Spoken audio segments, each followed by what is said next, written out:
कुछ धनुषधारी आ रहे हैं। कोई बात नहीं मंत्री जी।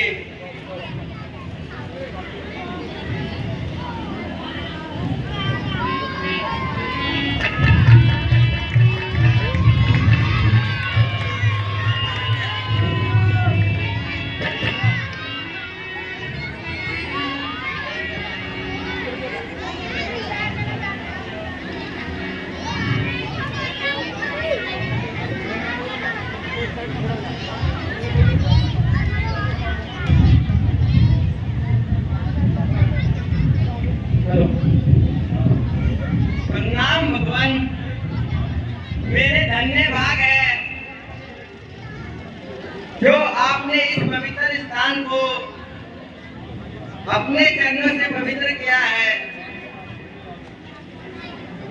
निषादराज जी, आपसे मिलकर मेरे मन को बड़ा आनंद मिलता है। भगवान, अब नगर में चलकर कुछ देर विश्राम कीजिए और थोड़ा जलपान करके इस सेवक का सम्मान कीजिए। निषादराज जी, इस आतिथ्य सत्कार के लिए मैं आपका शुक्रगुजार हूँ, परंतु मैं किसी बस्ती में पांव रखने से मजबूर हूँ। भगवान, मुझे स्वयं आश्चर्य है, आपने ऐसा भेष क्यों बनाया है? निषादराज जी, दोष कोई हो चाहे ना हो, परंतु पिता की आज्ञा हर हालत में मंजूर है। भगवान, आप धन्य हैं। आप किसी जगह पे विश्राम कीजिए, मैं आपके लिए भोजन की व्यवस्था करता हूँ। प्यारे मित्र,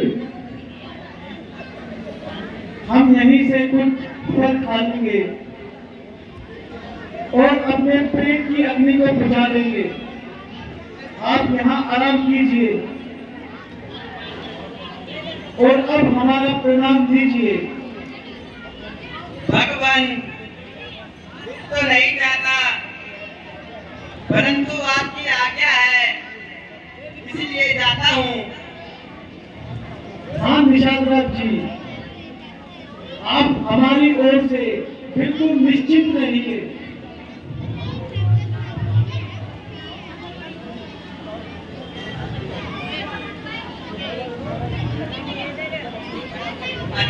अच्छा भगवान, अब मुझे आज्ञा दीजिए,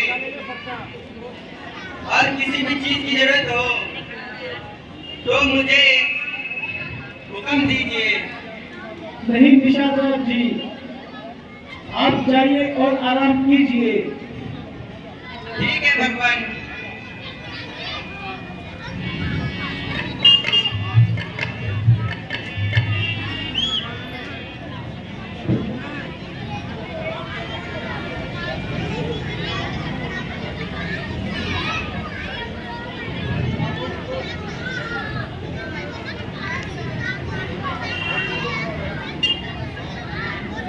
मंत्री जी,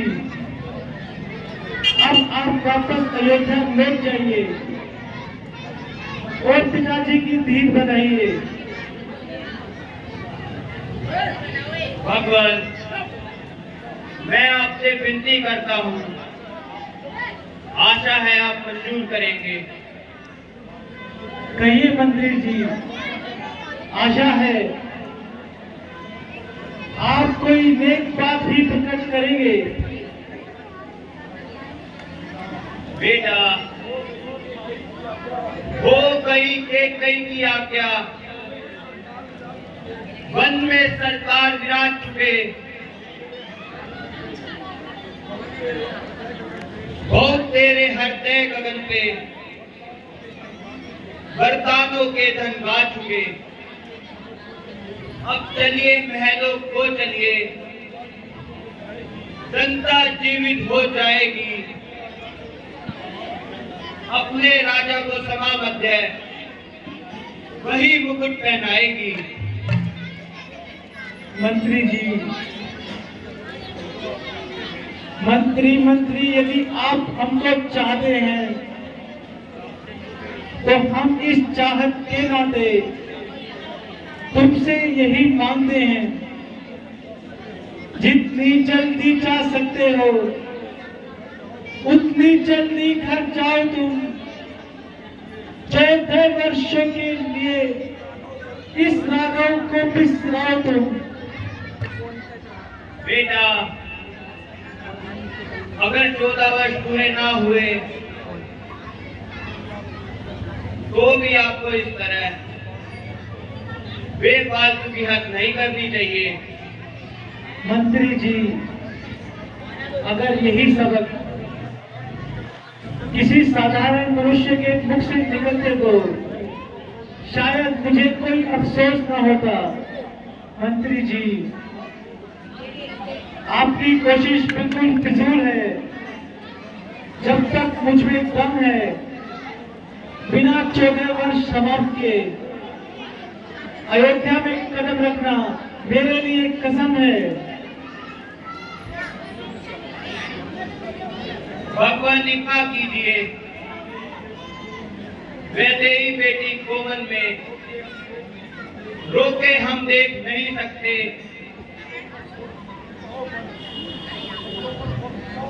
पत्तों पर और कुशाओं पर सीता को देख नहीं सकते, इसलिए सीता को लौटाकर कुछ प्राण दीजिए कौशल को। कभी यह भी वन की ओर गई तो मरा समझिए कौशल को। मंत्री जी, सोने की चमक कभी सोने से अलग नहीं होती, चरणों की रेखा चरणों के होने से अलग नहीं होती। चांदनी चांद के संग रहती है, बिजली धन के संग रहती है।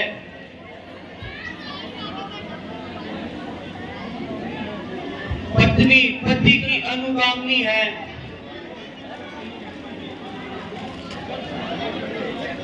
जड़ सृष्टि यही कहती है।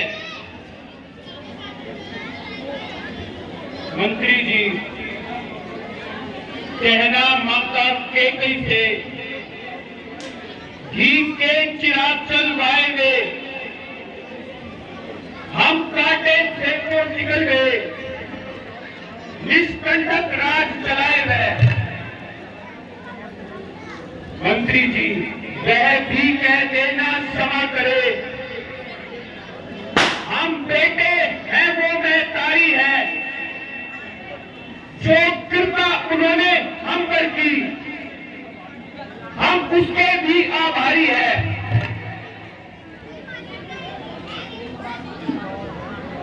धिक्कार है, धिक्कार है।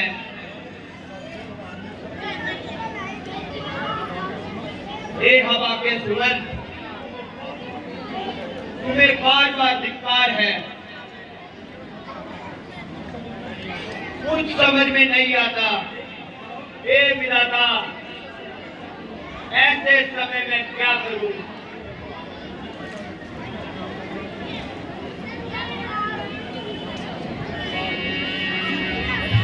लक्ष्मण, मुझे लगता है मंत्री जी को शायद मूर्छा आ गई है। इनके होश में आने से पहले हमें यहाँ से कहीं दूर निकल जाना चाहिए। ठीक है भ्राता जी, चलिए।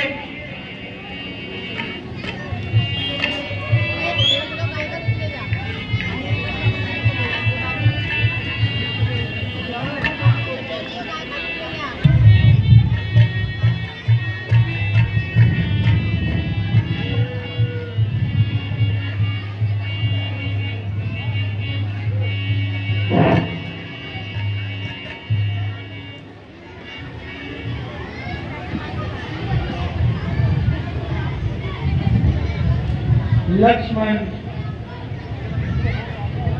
मंत्री जी को होश आ गया होगा। उन्होंने इस जंगल को देख भी लिया है। वो अयोध्या जाकर सभी को यहाँ बुला लाएंगे, इसलिए हमें जल्द से जल्द ये सरयू नदी पार करनी होगी। भ्राता जी, आप बिल्कुल सही कहते हो। चलिए भ्राता जी, हम सरयू नदी की तरफ चलते हैं। हाँ हाँ लक्ष्मण, चलो।